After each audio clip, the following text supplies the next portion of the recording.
হ্যাঁ দেখা হবে। হ্যাঁ শিওর, থ্যাংক ইউ। এসো পোডিয়ামে।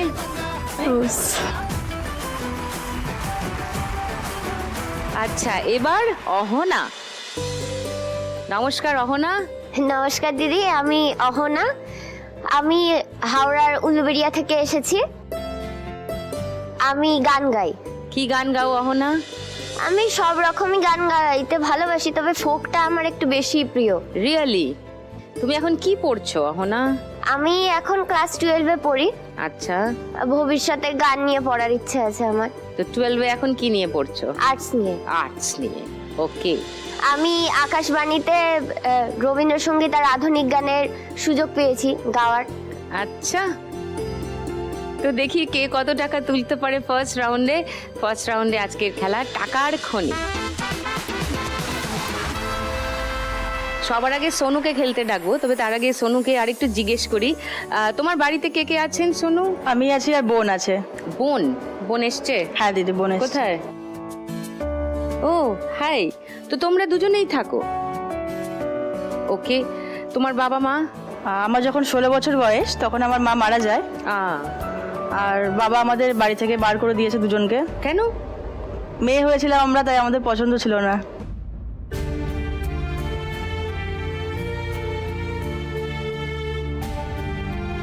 ছোট থেকেই অনেক অত্যাচার করতো। মা মারা যাওয়ার পর বাড়ি থেকে বার করে দিয়েছে আমাদের দুজনকে। তারপরে আমরা দিদার কাছে এসে থাকতাম, মানে মামার বাড়িতে? মামা বাড়িতে। তারপরে? এখন দিদা মারা গেছে, এখন বাড়িতে শুধু আমি আর বোন।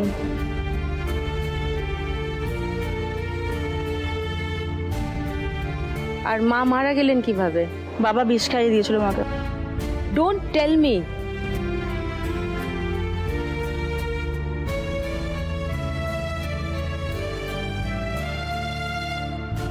কেন? জানি না, আর অনেক ছোট ছিলাম আমরা, তাই কোনো পুলিশ কেস কিছু হয়নি। তোমরা কিছু করতেও পারোনি? তো এখন তো বড় হয়েছো, এখন করবে না?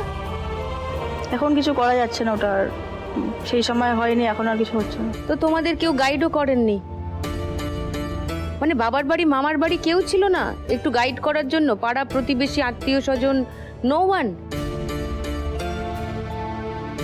একটা থানাকে বা পুলিশকে জানালে এত সহজে তো পার পাওয়া যেত না? তখন অনেকটাই ছোট ছিলাম আমরা। তোমার 16 বছর বয়স বলছো। 16 বছর তো অতটাও ছোট নয় সোনু। এইটুকু বুঝতে পারলে না যে আনন্যাচারাল ডেথ হয়েছে? শুধু ডক্টর বলেছিল যে তোমার মায়ের গায়ে পয়জন পাওয়া গেছে, তো কে খাইয়েছে তোমার মাকে। তো তার আগের দিন ঘরেও আমি কিছু জিনিস দেখেছি, ছিল ইঁদুর মারার বিষ টিস রাখা ছিল, ওগুলো ছিল না আগে ঘরে, পরে ওগুলো আনা হয়েছিল। তো ডাক্তারেরই তো উচিত ছিল সঙ্গে সঙ্গে এফআইআর করা। তো তোমার বাবা এখন কোথায়? আমাদের ওখানেই আছে, হাবড়া অশোকনগরে। তার সঙ্গে দেখা হয় তোমাদের? তিনি বহাল তবিয়তে বেঁচে আছেন?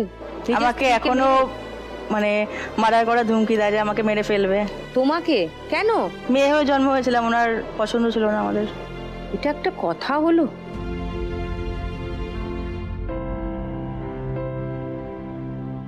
তো এখনো পারো তোমার আশেপাশের লোকজনকে মোবিলাইজ করে কিছু করতে?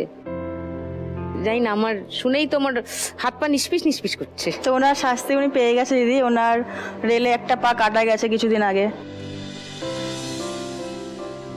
তুমি পড়াশোনা কতদূর করেছো সোনু? আমার গ্র্যাজুয়েশন কমপ্লিট হয়ে গেছে, আমি এবার এমএটা করার ইচ্ছা আছে। আর বোন? বোন এবার সেকেন্ড ইয়ার। ওর নাম কি? দীপান্বিতা মিত্র। তো তোমার কি হওয়ার ইচ্ছা? আমি হচ্ছে পড়াশোনার পাশাপাশি থিয়েটারেও আছি, তাই এটা নিয়ে আগানোর ইচ্ছা আছে। কোথায় থিয়েটার করো? অশোকনগরে। আচ্ছা, তো তোমরা দুজনেই তো মাইনর, তোমাদের কোনো গার্জিয়ান নেই।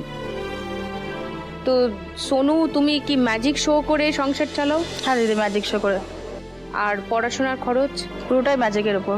অন অ্যান অ্যাভারেজ কটা শো পাও মাসে? মাসে 10-12টা। ও, সিজন থাকলে 10-12টা হয়ে যায়, আবার মানে কখনো কখনো শীতকালটায়? পুরো মাসটা ফাঁকাও যায় মাঝে হ্যাঁ মাঝে। এক্স্যাক্টলি। ম্যাজিক তো মানে অতটাও পপুলার আর্ট ফর্ম নয় যে মাসের মধ্যে 20-25 দিন শো থাকবে। So how do you manage to survive? ওভাবেই চলছে আর কি। তো তোমার আজকে কি প্ল্যান? 1 লাখ টাকা পেলে কি করবে সোনু? 1 লাখ টাকা পেলে আমি 20,000 টাকা আমাদের লক্ষ্মী ব্যাংকে রাখবো। কোন লোক? আমাদের লক্ষ্মী ব্যাংকে? হ্যাঁ দিদি।